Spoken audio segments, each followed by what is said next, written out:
Hello learners, welcome to our channel एडविस Pawan. I hope आप लोग सभी को अच्छे होंगे।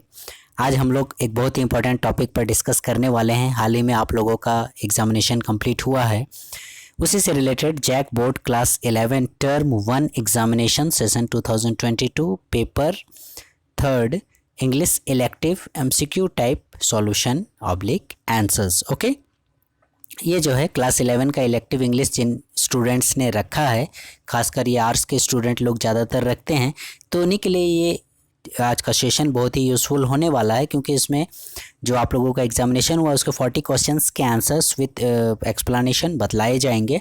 और साथ ही साथ आप लोग अपने आप को अपना मेरिट भी देख सकते हो कि आखिर आप लोगों को कितने मार्क्स मिले। ठीक है, और मैं उम्मीद करता हूँ कि आप लोग कमेंट सेक्शन में अपने मार्क्स जल्दी लिख कर भेजें तो मुझे और अच्छा लगेगा।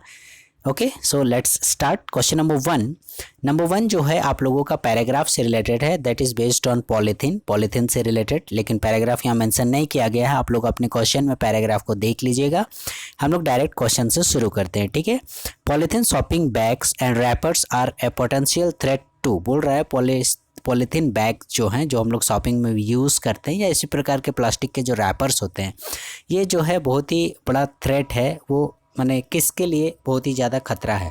आए दिन देखिएगा, हम लोग रोज़मर्रा के जीवन में सब्ज़ी खरीदने जाते हैं, इवन कुछ कपड़े खरीदने जाते हैं, तो वो किस एरिया के लिए, यहाँ पर आपको एरिया पूछ रहा है। ठीक है, तो rural environment, urban environment, global environment, industrial environment, ऐसे तो देखा जाए तो चारों के लिए ये मतलब हार्मफुल है, लेकिन हमें जवाब देना है अकॉर्डिंग टू द पैराग्राफ, तो उसके अनुसार राइट आंसर हो जाएगा urban environment. Okay, question number 2, plastic shopping bags and wrappers choke our drain and provide dash to deadly germs. ठीक है, ये प्लास्टिक शॉपिंग बैग्स वगैरह जो हैं, ये हमारे मतलब क्या करते हैं, नाली जो जल निकासी के जो क्षेत्र होते हैं, इसमें क्या करते हैं, वो प्लास्टिक आकर पूरा जाम कर देते हैं। ठीक है, और साथ ही साथ पानी जमा हो जाता है, तो जिसके चलते वहाँ पर provide dash to deadly germs, यानी ये क्या करते हैं, ब्रीडिंग फैसिलिटीज़ प्रोवाइड कराते हैं। ठीक है, मतलब वहाँ मक्खी मच्छर पनपने लगते हैं। ठीक है, उन लोगों का मतलब उत्पत्ति ज़्यादा होने लगता है। ठीक है, तो ये दोनों आंसर हो गए।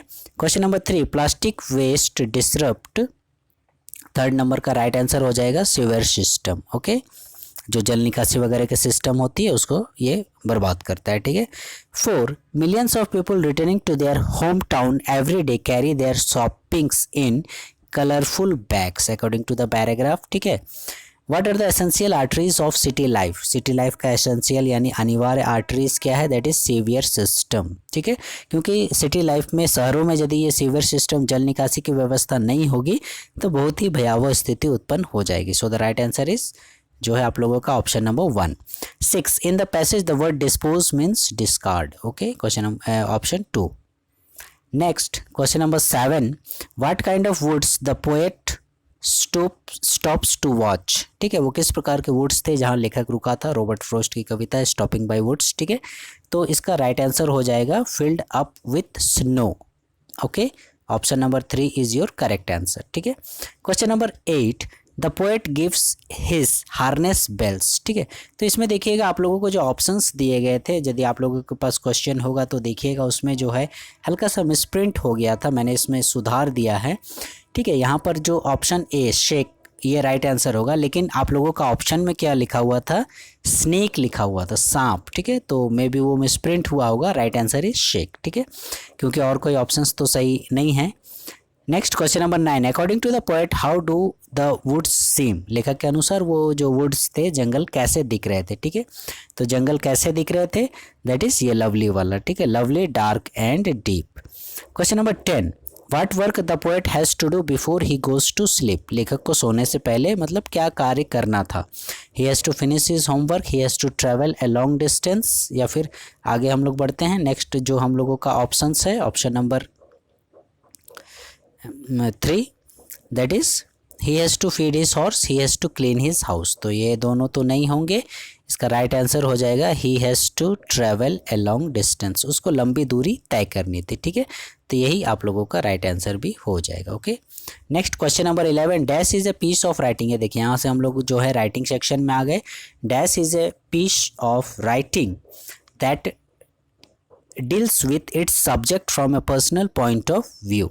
ठीक है, किस प्रकार की ये राइटिंग है जो जिसमें हम लोग पर्सनल पॉइंट ऑफ व्यू के नज़रिए से उसमें लिखा करते हैं, तो इसका राइट आंसर हो जाएगा लेटर में। देखिए हम लोग पर्सनल बातें लिखते हैं, ठीक है, क्योंकि ऐसे नोटिस ये सार्वजनिक है। विच of the following is not the component of an essay writing, इनमें से कौन सा माने एक है ऑप्शन जो कि एसे राइटिंग का हिस्सा नहीं है। इंट्रोडक्शन रहता है, बॉडी भी रहता है, एक्सप्रेशन ऑफ थैंक्स, और कंक्लूजन भी रहता है, एक्सप्रेशन ऑफ थैंक्स नहीं रहता। ठीक है, मतलब थैंक यू वगैरह ऐसे में हम लोग इस प्रकार की चीज़ें नहीं व्यक्त करते हैं। 13, we should not include dash in report writing, report writing में हमें क्या इंक्लूड नहीं करना चाहिए। ठीक है, तो देखिएगा डाटा कलेक्शन ये तो देना ही चाहिए, रिपोर्ट राइटिंग में डाटा का ज़रूरत होता है। इन्फॉर्मेशन बाय विटनेस, अब बिना विटनेस का रिपोर्ट तो होगा ही नहीं, तो 13 का पहला जो ऑप्शन है पर्सनल कमेंट्स। ठीक है, रिपोर्ट राइटिंग में हम लोग पर्सनल कमेंट्स नहीं डाल सकते हैं। ओके, ठीक है, तो right answer option number 1। Question number 14, while writing an essay each point must be written in a systematic and logical order। बहुत इंपॉर्टेंट क्वेश्चन, कई बार पूछा गया है। कंक्लूजन इन ऐसे राइटिंग डज नॉट इंक्लूड, जब भी हम लोग ऐसे लिखते हैं तो उसके कंक्लूजन में क्या नहीं होना चाहिए। ठीक है, वार्निंग दे सकते हैं, अपील कर सकते हैं, सजेशन दे सकते हैं, ऑर्डर नहीं दे सकते हैं भाई। ठीक है, कि ऐसा करना है नहीं तो तुम्हें फांसी पर चढ़ा देंगे, इस प्रकार का कुछ ऑर्डर वगैरह नहीं दे सकते हैं। ठीक है, हु इज़ आयोना पोटापोव, अब हम लोग लिटरेचर सेक्शन में आ गए। ये आयोना पोटापोव कौन थे, तो वेरी फर्स्ट चैप्टर से ये लिया गया है क्वेश्चन। ठीक है, लैमेंट से, और आयोना पोटापोव क्या था, एक कैब ड्राइवर था। ठीक है, next question number 17, Iona sitting on his box looks like a, Iona जो अपने कैब में बैठा था बक्से के ऊपर, तो वो कैसा दिख रहा था, तो एक फैंटम की तरह वो दिख रहा था। ठीक है, तो 18, what is the name of Iona's son, Iona के बच्चे का क्या नाम था जिसकी मृत्यु हो गई थी, एंटोन या फिर गोरेनिच या फिर चार्ली या फिर बेरिन, तो इसका राइट आंसर हो जाएगा आप लोगों का क्या हो जाएगा, बेरिन। ओके ये ठीक है, बेरिन is your correct answer. Iona का जो लड़का था उसका क्या नाम था, बेरिन नाम था। ठीक है, next question 19, according to Mulk Raj Anand what makes the boundaries between the various class of people. ठीक है, a pair of moustaches chapter में मुल्क राज आनंद ने किसको जो है मतलब लोगों को डिफ्रेंशिएट करने का एक मतलब तरीका बताया है। कपड़ों के माध्यम से लोग अलग होते हैं, कार के, मॉस्टेचर्स के या बाइक्स के। ठीक है, तो हमें चैप्टर के अनुसार आंसर देना है, तो चैप्टर के अनुसार क्या आंसर हो जाएगा हम लोगों का, मॉस्टेचर्स। ठीक है, 20, ship moustache is of the, ship moustache किस प्रकार के लोग रखते थे। ठीक है, तो कुलीज लोग रखते थे। 21, Chaudhary Chhoturam is the dash of the village. ठीक है, चौधरी छोटूराम गांव के क्या थे, तो चौधरी छोटूराम गांव के लैंडलॉर्ड थे, जमींदार थे। ठीक है, right answer option number 3। 22, the beautiful women had dash son and dash daughters, यानी उस ब्यूटीफुल वुमेन के जो है आप लोगों को कितने बच्चे थे उनके बारे में बताना है, मतलब कितने लड़के और कितने लड़कियां। तो उस ब्यूटीफुल वुमेन के एक लड़का और 2 लड़कियां थी, यानी पहला ही आंसर आप लोगों का करेक्ट है, 1 और 2। ठीक है, 1 सन 2 डॉटर्स। 23, हु वॉज बेसेट, जो पॉल के साथ बेट लगाता था, ये क्या था, a young gardener. Option number 3 is your correct answer. Which horse won the Derby race, Derby race कौन सा घोड़ा जीता, तो Malabar.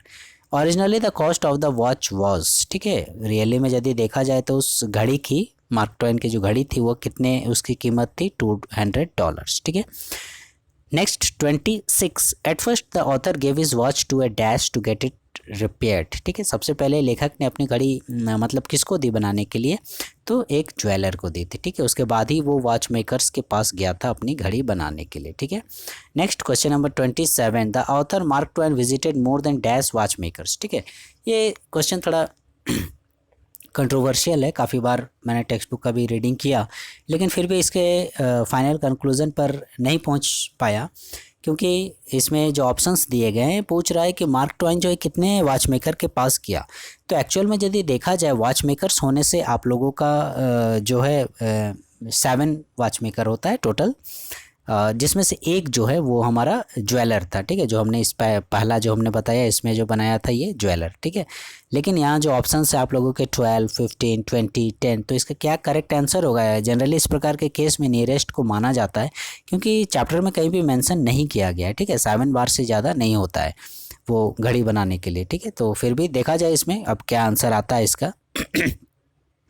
Next question number 28, the author Bertrand Russell wants to get rebirth with special skills and power. ठीक है, लेखक जो है बर्ट्रैंड रसल वो रिबर्थ यानी पुनर्जन्म चाहता है, ठीक है। स्पेशल स्किल और क्या चाहता है, ठीक है। पुनर्जन्म में वो स्किल के साथ और क्या चाहता है, ठीक है। तो पुनर्जन्म में वो स्किल के साथ पावर चाहता है। किस प्रकार का पावर? पाइथागोरस पावर, ठीक है। 29 what was the second passion of the author in my three passion, ठीक है। और इसका अगला आंसर जानने से पहले हम लोग देखते हैं 30 नंबर भी question, the first passion of the author, यानी यहाँ पर आपको सेकंड पैशन पूछ रहा है और यहाँ पर आप लोगों को फर्स्ट पैशन पूछ रहा है, ठीक है। बहुत ही इंपॉर्टेंट क्वेश्चन, क्योंकि हर बार इसके पैशन से रिलेटेड लेखक के ये क्वेश्चन पूछा जाता है। और मैंने अपने पहले वीडियो में भी आप लोगों को इस चीज़ का डिस्क्रिप्शन किया था, क्योंकि बहुत इंपॉर्टेंट क्वेश्चन है। तो लेखक के तीनों जो पैशंस थे, सबसे नंबर 1 था दैट इज़ लव, ठीक है, पहला पैशन। दूसरा जो पैशन था दैट इज़ नॉलेज, ठीक है, नॉलेज दूसरा पैशन था। और थर्ड पैशन जो था वो पिटी था, ठीक है। तो आप लोगों को जो मॉडल सेट जारी किए गए थे उसमें आप लोगों को लव और नॉलेज से रिलेटेड पूछा गया था, और मैंने बताया था कि हो सके आप लोगों को जो लेखक का थर्ड पैशन है दैट इज़ पिटी, इससे क्वेश्चन आ सकता है, लेकिन फिर भी पहला और दूसरे पैशन से ही क्वेश्चंस आ गया। तो खैर उसमें कोई दिक्कत नहीं है, आप लोग जान जाइए इसी को, पहला पैशन दैट इज़ लव, दूसरा नॉलेज और तीसरा पिटी, ओके। तो आइए सॉल्व करते हैं। अब क्लियर हो गया होगा ये चीज़। हमें पूछ क्या रहा है? Second passion. तो सेकंड पैशन मेरा क्या हो गया? Knowledge is right answer.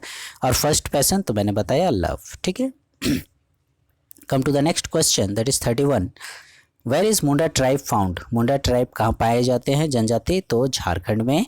Who was Birsa Munda, ये तो सभी को ही बना लिए होंगे, फ्रीडम फाइटर, स्वतंत्रता सेनानी। Which of the following tribal societies are bilingual, bilingual माने होता है द्विभाषीय, मतलब दो प्रकार की भाषाएं बोलने वाले। तो इनमें से कौन कौन सी ट्राइब है? मुंडा, कोंद, बोंडो या ऑल ऑफ दिस? तो इसका राइट आंसर हो जाएगा ऑल ऑफ दिस, ठीक है। 34, the poet in the poem the peacock describes the beauty of the bird which symbolically first to, लेखक ने पिकॉक पक्षी का जो वर्णन किया है, उसकी सुंदरता का जो वर्णन किया है, वो सिंबॉलिकली किसको इंगित कर रहा है, किस देश को, ठीक है। फ्रांस को, इंडिया को, चाइना को या फिर पाकिस्तान को? तो इसका राइट आंसर हो जाएगा इंडिया को, ठीक है। पिकॉक ऐसे भी हम लोगों का नेशनल बर्ड है, राष्ट्रीय पक्षी। 35, वेयर इज़ द बर्ड, अब पक्षी कहाँ है, ठीक है। The bird is in the house, the bird is in the people tree, the bird is under the tree, the bird is in the mango trees। तो इसका राइट आंसर हो जाएगा the bird is in the people tree, ठीक है। 36, let me not to the marriage of true minds is a, किस प्रकार की ये कविता है? तो लव पोएम है, ठीक है। 37, the image of an ever fixed mark is that of a lighthouse is your right answer। 38, which of the following poems is written by Wole Soyinka, के द्वारा कौन सी कविता लिखी गई है? तो दैट इज टेलीफोन कन्वर्सेशन, ठीक है। ये option number 4 is your correct answer, ठीक है। तो ये हो गया 38 नंबर। अब आ जाओ 39, telephone conversation is a conversation between, ठीक है। ये वोल्ट सोइंका के जो द्वारा जो टेलीफोन कन्वर्सेशन पोइट्री लिखी गई है, इसमें कन्वर्सेशन यानी कि मतलब वार्तालाप, बातचीत होना। तो बिटवीन किसके किसके बीच में टेलीफोन कन्वर्सेशन हो रहा है, बातचीत हो रही है, ठीक है। तो आप लोगों के ऑप्शंस हैं 2 Africans, 2 Americans, an Indian and A European, A Negro and A white lady. तो इसका राइट आंसर हो जाएगा आप लोगों का option number 4, A Negro and A white lady, यानी एक ब्लैक लेडी थी और एक वाइट लेडी थी। Question number 40, the conversation in telephone conversation is on, ठीक है। यानी इस निग्रो लेडी और ये वाइट लेडी के बीच में जो बातें हो रही थी टेलीफोन पर, वो किस विषय पर हो रही थी, ठीक है। टैक्स पर, फेयर पर, एकोमोडेशन ऑफ रेंट या एग्ज़ाम डेट शीट पर, किस पर हो रही थी, ठीक है। तो इसका राइट आंसर हो जाएगा आप लोगों का एकोमोडेशन ऑफ रेंट, यानी option number 3 is your correct answer, okay. So learners, ये थे आप लोगों के 40 जो है आप लोगों का जो एग्जामिनेशन हुआ, ठीक है, टर्म 1 का, पेपर 3 का, इंग्लिश इलेक्टिव क्लास 11 का, उससे रिलेटेड ये सॉल्यूशंस और आंसर्स। आई होप आप लोगों को सारे आंसर्स क्लियर हो गए होंगे और आप लोग इस चीज़ को मतलब अपने आंसर्स जो क्वेश्चन पेपर है आपने टिक लगाया होगा, वहाँ मार्क किए होंगे, तो वहाँ से इससे टैली कर लेंगे कितना आप लोगों का मार्क्स आया, और कमेंट सेक्शन में ज़रूर उसको लिख कर आएंगे, मतलब मेरे को लिख कर भेजेंगे, तो मुझे मतलब तसल्ली होगी कि हाँ भाई मेरे वीडियो द्वारा देखे गए स्टूडेंट्स को कुछ मतलब क्या बोलते हैं उसको, बेनिफिट हुआ, ऐसा करके, ठीक है। तो हमारे चैनल पर इसी प्रकार से बने रहिएगा। फ्यूचर में अभी आप लोगों का फाइनल एग्ज़ाम हुआ नहीं है, उसके लिए भी काफ़ी इंपॉर्टेंट क्वेश्चंस जारी किए जाएंगे हमारे चैनल पर, ठीक है। So learners, please wait for the next video and please like, share, subscribe our channel, okay. Thank you.